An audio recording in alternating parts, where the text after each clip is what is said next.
کے سلسلے میں پیش فرمائیں۔ الحمدللہ وحدہ والصلاة والسلام على من لا نبی بعدہ۔ اعوذ باللہ من الشیطان الرجیم، بسم اللہ الرحمن الرحیم۔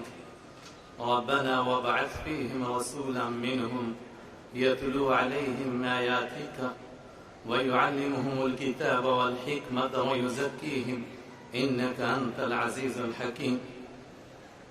حق بات یہ ہے کہ میں جذبات کی اس کیفیت میں اپنے دل کی بات کہہ نہیں پا رہا ہوں اور اپنے آنسوؤں پر کنٹرول نہیں کر پا رہا ہوں خوشی کے مارے۔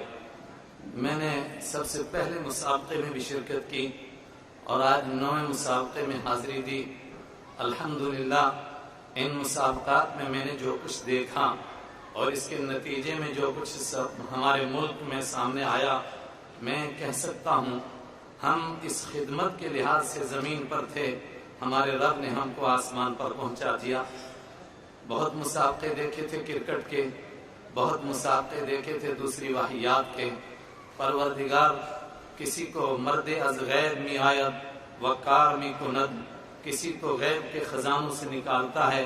نہ سہل ہمیں سمجھو پھرتا ہے فلک برسوں، تب خاک کے پردے سے کچھ انسان نکلتے ہیں۔ ان لوگوں میں سے ہمارے محترم حضرت مولانا غلام وستانوی صاحب ہیں، پروردگار نے ان کو یہ خدمت عطا فرمائی۔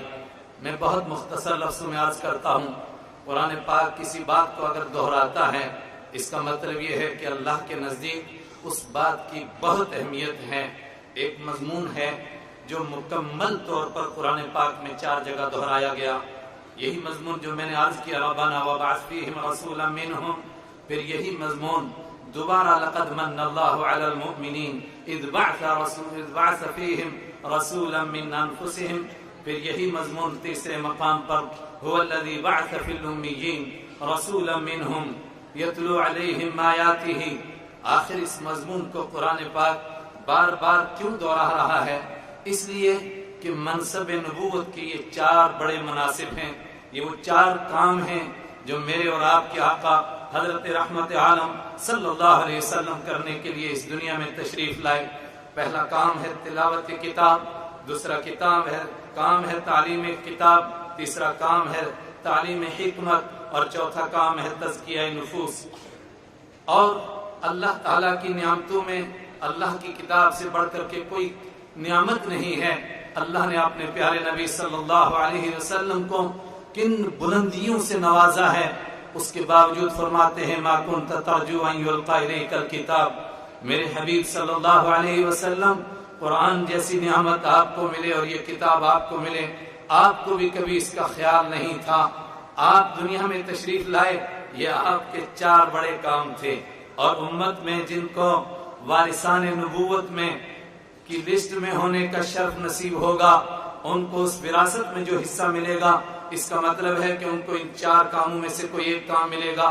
تلاوت کتاب ملے گی، تعلیم کتاب ملے گی، تعلیم حکمت ملے گی، تزکیہ نفوس ملے گا۔ اللہ نے اس ادارے سے اور رئیس جامعہ سے یہ 4 کام لیے۔ سب سے پہلے تلاوت پر زور دیا گیا، اور تصحیح کا وہ کام ہو گیا کہ صدیوں پہلے تک اگر نگاہ ڈالیں، انفرادی طور پر بے شک بہت لوگ بہت بہترین قرآن پاک پڑھتے تھے، لیکن ان مسابقات کے ذریعے سے جو فضا بنائی گئی، جو ماحول بنایا گیا، اس نے ماحول کو اتنا تنگ کر دیا کہ جو لوگ نہیں صحیح کرنا چاہتے تھے ان کو بھی مجبور ہو کر کے تصحیح قرآن پاک کی طرف توجہ دینی پڑی۔ اور الحمدللہ پورے ملک کے اندر، اور میں کہہ سکتا ہوں انشاءاللہ پورے عالم کے اندر، صحت قرآن پاک اور اس طرح پڑھنے کا، رتل کما کنت ترتل فی الدنیا فإن منزلک عند آخر آیت تقرأها، اس انداز سے پڑھنے کی ایک کوشش تھی جو الحمدللہ رنگ لا رہی ہے۔ جو کل ہم کہہ سکتے تھے کہ پودے تھے، آج وہ تناور درخت بن گئے ہیں۔ دوسرا مسئلہ تھا تعلیم کتاب، یعنی قرآن پاک کی تفسیر، اس قرآن پاک میں کیا ہے، الحمدللہ اس کے لیے بھی تشویق کے درجات کو کہ بہت حد تک مکمل کیا گیا اور بلندیوں کو چھویا گیا۔ میں تیسری مرتبہ حکم کی حیثیت سے اس فرا میں بیٹھا، الحمدللہ مجھے اتنی خوشی ہوئی کہ ایک بڑا طبقہ تیار ہو رہا ہے جو قرآن پاک میں تدبر کا حق ادا کرے گا، جو قرآن پاک میں غور و فکر کرنے، اس کی غواصی کرنے اور اس کو عام کرنے اور امت کے اندر قرآن کو پہنچانے کا کام کرے گا۔ اس سے ایک فضا بنے گی۔ اور تیسرا کام تھا تعلیم حکمت، اس کے لیے حدیث کا جو مسابقہ ہے وہ اسی کی فرح ہے۔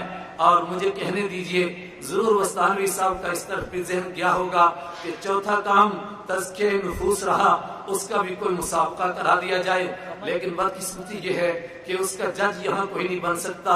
اس کا جج تو یوم تبلی السرائر، یوم التغابن، یوم الغاشیہ، یوم الحسرہ، خافضۃ الرافعہ، وہ اس دن فیصلہ ہوگا۔